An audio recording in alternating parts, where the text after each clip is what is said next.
Good morning, students. Today we are going to start with a new chapter. Very interesting chapter and a nature friendly chapter, that is the flower. Structure and functions of a flower. So today in this chapter we are going to study about in a detailed way about the structure of a flower. Let us start with the chapter. Flowers. Flowers are the most advanced and complex structures in a flowering plant. So trees which are flowers belong to the group of plants that is called flowering plants, or they are called angiosperms.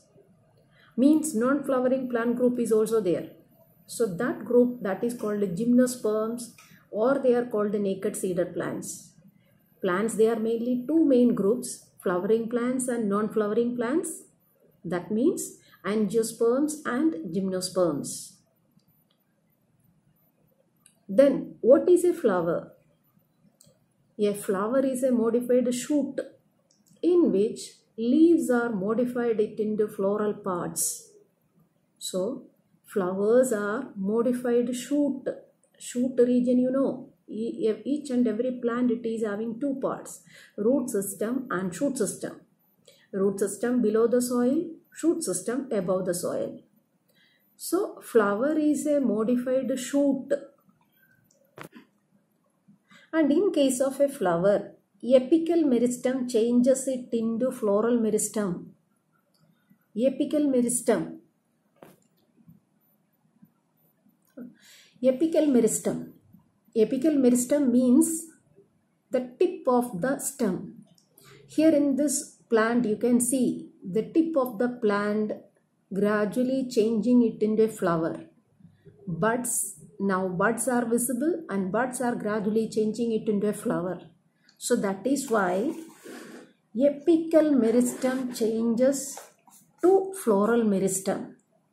Another difference, another characteristic is that internode do not elongate. You know what is internode? So internode means here, this is the part of the stem from where the leaf originate. The part from where the leaf originating, that is called a node. This is one node. Here there is another node. In between these two nodes, a gap is there. This gap, that is called internode. So in case of a flower, internode does not elongate. So this way, a flower means it is a modified shoot. Modified shoot. And the flower is the reproductive part of a plant. So flowers are the reproductive part of a plant which are responsible for the production of gametes, production of sex cells. So a flower is a modified shoot in which the leaves are modified it into floral parts, or we can say that the flower develops as a branch from a bud in the axil of a small leaf-like structure, or that is called a bract.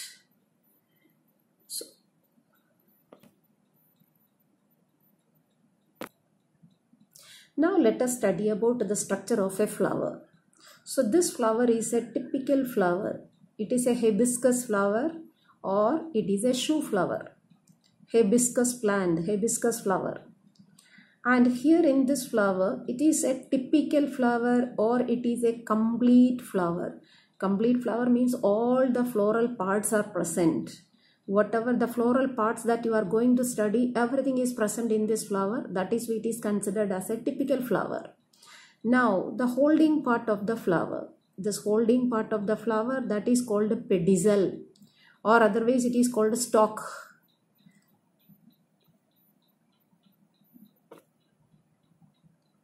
So this is the pedicel of a flower.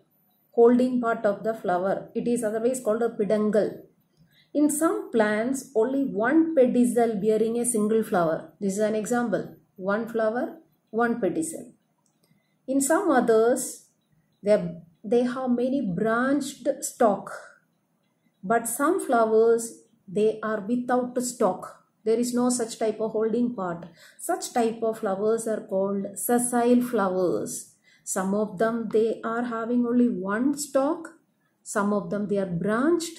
And some of them, they are having no stalk. Such type of flowers are called sessile flowers. So the next part of the flower, that is this. This is the cup-shaped part. The cup-shaped part, that is called thalamus. Otherwise, it is called a receptacle. And thalamus is the part where all the floral parts are arranged. Look here, all these floral parts, rest of the part that which is arranged here inside this cup-shaped part. And this is called a receptacle or thalamus. So in case of such type of a typical flower, there are 4 different whorls are there. Means the first part, this you can see a branched structure type. This is called calyx, or this is otherwise called sepals. So sepals, and this one second part, that is the corolla. Corolla, that is otherwise called petals. They are beautifully colored. And the next part, that is the male and female part of the flower is present here. That is the male part, that is this is the male part, and that is the part, it is the androecium. And the female part of the flower, that is called gynoecium. So male and female part is present in this flower. So like this way, the different parts of a flower are the holding part of the flower, that is pedicel or stalk. The cup-shaped part, that it is the thalamus. And the beautifully colored petals. And petals are arranged inside the thalamus. Now the male and female part of the flower, it is present, that it is the androecium and gynoecium. So now each and every part of this flower. So this is the structure of a flower. Each and every part is separated from a flower. Here you can see this is the calyx. And the calyx, that it is green in color. And calyx usually, otherwise it is called sepals. Calyx or sepals. Here the sepals, that they are green in color, that is why they perform photosynthesis. Another function of calyx is that when the flower is in bud condition, calyx protect that bud or protect the flower during or under that bud condition. So sepals, they are having 2 functions. They are, the sepal protect the young flower bud, and when green, they perform photosynthesis. So the next part, that is the petals. Petals are otherwise called corolla. They are beautifully colored, and sometimes they are arranged in 2 sets, or like this way. The petals, sometimes they are free, or sometimes they are united. Different way the petals are arranged, and these petals are beautifully colored because of the presence of chromoplast. Last chapter that you have studied. Now, function of petals is that the petals attract insects for pollination, and they protect the stamens and pistil, especially when the petals form a tube. So that is why here in case of this petal, they attract insects for the process of pollination and also protect the male and female parts. So the next part of this typical flower, that is the androecium. Androecium is the male part of the flower. Here you can see the filament structure, and the tip of the filament bulged part, that is the anther. And here the anther, it is yellow in color. In this anther region, pollen grains are producing. So anther and filament, that is togetherly called stamen. Stamen is the male part of the flower, and that it is helps in that pollen grain production. The stamen, that is otherwise called androecium. Next part, that is the gynoecium. Gynoecium is the female part of the flower. The part of gynoecium are stigma, style and ovary. So this is the way the stigma, style and ovary which is present inside this one. So here this is the region, it is clearly visible. This is the stigma region. Such a type of tube-like structure which is present inside this tube. And here the bulged part, that is the ovary. And inside the ovary, ovules are present. This is the female part of the flower. Female part of the flower, that is called pistil, or otherwise it is called gynoecium. So this much is the structure of a flower. So here in this flower representation, you can see a complete flower, that is the hibiscus flower. Hibiscus flower which have both male and female part, that is androecium and gynoecium is present. That is why it is called a bisexual flower, or it is called a hermaphroditic flower, or it is called a perfect flower. The reason is that both male and female reproductive parts like stamens and pistil or androecium and gynoecium is present. That is why it is a complete flower or bisexual flower. And best example is that hibiscus flower. And sometimes some flowers that they are having only one part, that is either male part or female part. Such type of flowers are called unisexual flowers or incomplete flowers, or that is called imperfect flowers. A unisexual flower which contain only the stamen male part, that is called a staminate flower.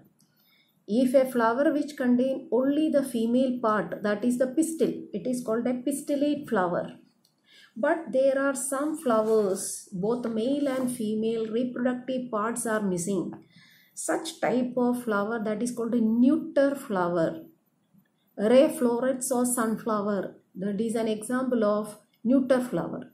So there are three different types of flower: complete flower, incomplete flower, neuter flower, or bisexual flower, unisexual flower and neuter flower.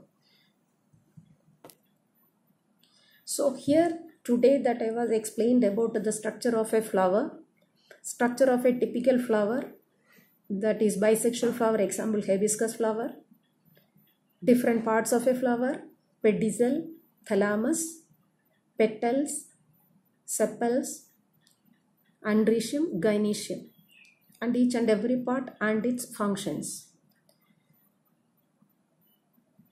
The androecium and gynoecium, if it is present in a flower, that two parts, that is called the essential parts of a flower. Rest of the part, that which is called non-essential parts.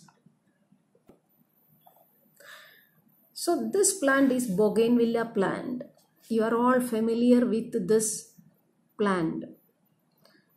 So here in this bougainvillea plant, you can see flower is here in this one. This is the flower, and flower that which is surrounded with beautifully colored parts. That is, this is the part, that beautifully colored part, that is called a bract.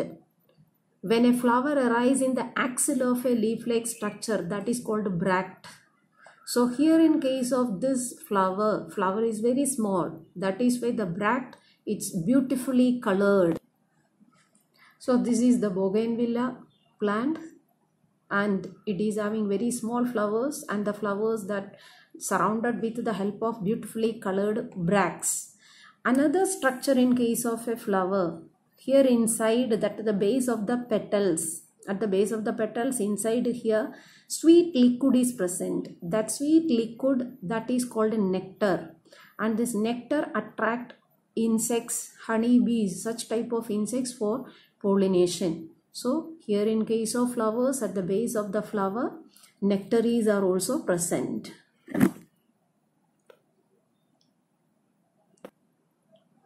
So today we conclude with structure of flower, and the next class that we will continue with this chapter with another topic. Take care. Thank you.